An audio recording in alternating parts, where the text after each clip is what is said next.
And welcome back to the Sports Talk Special Edition LL Football Coaches Show on Blue Ridge 11. I'm Chad Landers. Thanks for going along the ride with us today. We are jumping ahead to Section 3 football, and that means we are bringing on Ephrata football head coach Kris Miller. Coach Miller, thanks for coming on. We are so close to Friday. How are you and the squad feeling? We're feeling well. Thanks for having us on. I appreciate what you guys do. We do this every year and kind of give our community an insight to our teams.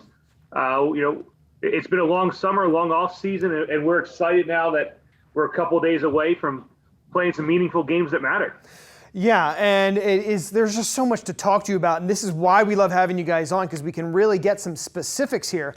And one of the specifics I want to get to is the new section you're in, Section 3. And we want to show everybody just exactly who's in the new look Section 3, because the Berks teams have been added now to the LL League. So here is Section 3 as Daniel Boone, Fleetwood, Twin Valley, they all join the party with Elizabethtown, Ephrata, Garden Spot, and Solanco. So Coach Miller, you guys have had all off season to prepare for this, and I know you guys are excited with your chances of what it is. Tell me about being in this Section 3 and what you like about it, and the fact that also Berks teams are joining the league this year.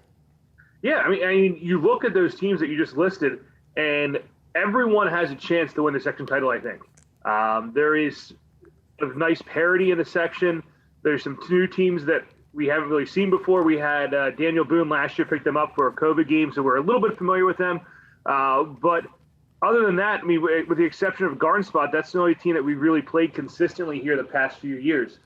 So I'm excited about what's on the horizon. It's neat that, each week's going to be different for us when we go to prepare. And no one has really any existing thoughts about any other team. So it's going to be wide open, should be a lot of fun. And I think you're going to see a lot of games in late October that are pretty meaningful. Yeah, I like that whole wide open way of kind of explaining, because it does kind of feel wide open, and it feels like you guys have a really good shot here to come out on top of the section. And when we talk about your team, everyone's focus is going to go to Andre Weidman. You know it, you've seen what this kid can do, and you have to be prepared that not only is everybody going to talk about it, but all eyes on the other side of the ball are going to be focused on it. I want to show you a play from the scrimmage you guys just had over the weekend, and I want to show everybody at home as well what Andre was able to do once the ball gets in his hands. Let's take a look at this. It was just a simple little dump-off pass to Andre, and he took it 67 yards for a touchdown. And of course, as you're watching this, all kinds of effort from him and his teammates blocking and finding his way into the end zone. Is this something that we can expect, or was this just a happy accident that you got the ball into a playmaker's hands and he was able to kind of find the end zone? That's one of the things that's special about Andre is that whenever he has the ball in his hands, he has the threat to take it for a touchdown. It doesn't matter if it's a handoff to him, or in this case where he ran a screen pass, or on a kick return game, or even on defense if he makes an interception. He's a special player, and we got to find ways to get him the ball. But I think one of the things that you touched on was it was a great team effort across the board. A 68-yard touchdown doesn't happen just because one kid caught the ball and ran. There was kids blocking downfield. I think if you would have been able to pan out, I think Quentin Pouts blocked 3 or 4 guys on that play that kind of sprung Andre open. But that just kind of shows what we're capable of when we get 11 guys selling out for their team and for their teammates for us to be successful. But I hope we see a lot more of that. I think that's one of the best screenplays we've ever run. So hopefully we didn't just waste it in this scrimmage, and hopefully there's more of that down the road. Well, you're welcome. We got it on video, so now everybody – I don't know if that's a good thing or a bad thing. Maybe they can scout it a little bit. But as I was saying, defenses, they all know Andre is option number 1. So how do you guys go about using him enough but not overusing him to the point where it's kind of hurting the offense and getting down the field? Yeah, I think we're real excited about the playmakers that we have. Sam McCracken got a lot of reps last year that we weren't really expecting him to. It was really disappointing when Hunter went down with his knee injury last year. But that gave Sam 6 weeks worth of reps where he could gain experience. And he doesn't have to be just a game manager this year. But, we have Jeremiah Knowles on the outside who can make some plays. Quentin Pouts is a force at tight end. So, Yeah, Andre's going to be the focal point, but there's enough guys between, Knowles and Keller and Conover and McCracken and Ethan Brinzer and Evan Boley that there's enough people that we're going to make teams play honest. And if a team wants to pack the box and put 8 guys in, we got to be able to throw it out, and kind of loosen things up. If they're going to try to defend our receivers, that's when Andre's going to have his chance to go to town. We still got to be a team offense and spread the ball around and make sure everyone gets touches. But at the end of the day, 26 is going to get his fair share. Yeah, and speaking of 26, he told us at Football Media Day, lots of speed on the team. Is that how you would characterize it, or is that just kind of, what football teams are relying on these days? How would you talk about the speed that your team has? I think this is probably one of the fastest teams that we've had in the 7 years that I've been here.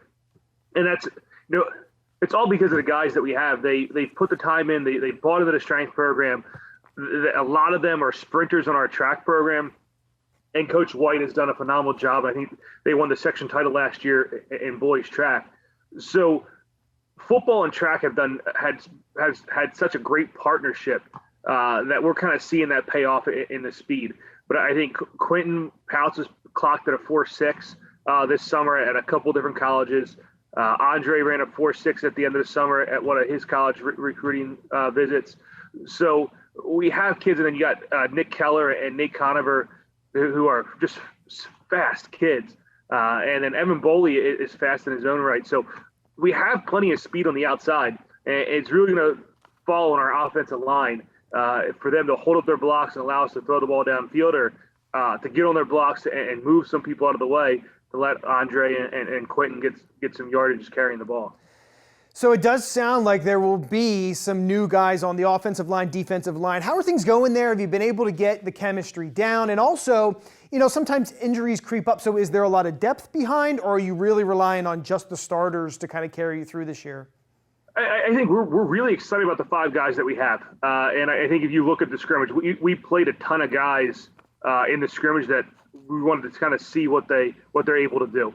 Because we're still trying to look for the depth. We're pretty happy with our top probably 7 on the offensive line, but we need to get a couple more guys to fill in there because people get banged up, stuff happens. It's a long season. A lot of those guys are playing both ways. So that's going to be a telltale sign. Can we get them in shape and get them working together to be the line that we think that they can be? I mean, because strength-wise and size, they have it. But now we got to take what we've done in the weight room this offseason and bring it to the field and give us our best chance for our guys with the ball in their hands to make some big plays. Yeah, so you guys are going to try and score a lot, which, again, that's a lot of fun for the fans. Defensively, though, you got to stop people. Is there 1 or 2 guys on the defensive side that the fans at home can keep an eye on? A number, perhaps, that they'll see flashing all over the field? Those are the kind of fun things that everybody looks for. Yeah, and I think, like you said, our back 7 is a lot of guys returning.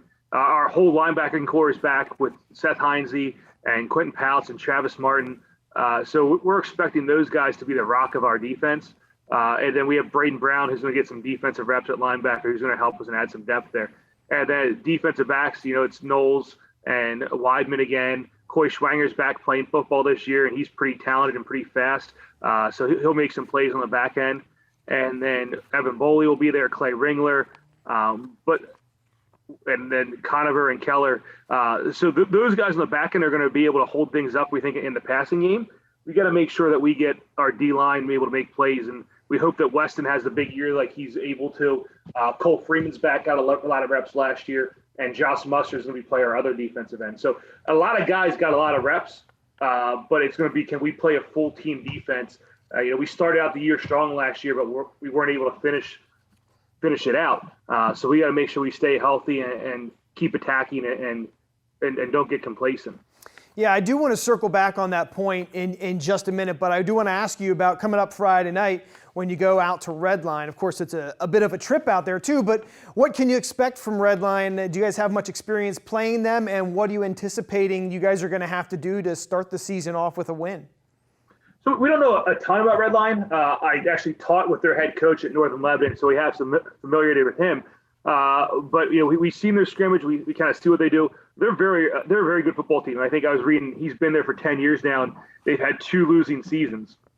His first year, I think they went 4-6, and then last year they went 2-8. But other than that, they've been challenging for the YAIA Section 1 championship. They're really consistent. They're a good football team, and they're a 6A school. So it's certainly going to be a challenge. I think we match up well, but they're very good at what they do offensively, and they can put us in some binds if we don't play discipline and get 11 people to the ball at all times. I think it'll be a good opener for us, and I'm excited for it, and hopefully we can handle making a long bus ride. Yeah, it's York County, so not the closest trip. It's not all the LL trips that you'll have coming up after that. And speaking of that, you end the season, 5 of your last 7 games are at home. So that's got to be a good feeling, because last year you said yourself didn't finish the season on a strong note. I think you lost the last 3 games in 2021 and potentially cost yourself a spot in the district playoffs. Now you get 5 of the last 7 at home, and you guys are really trying to get back, the program is, to the district playoffs. First time since 1987. I know that's so far down the road, thinking about districts, but it's got to be nice to have that much at the end of the season here.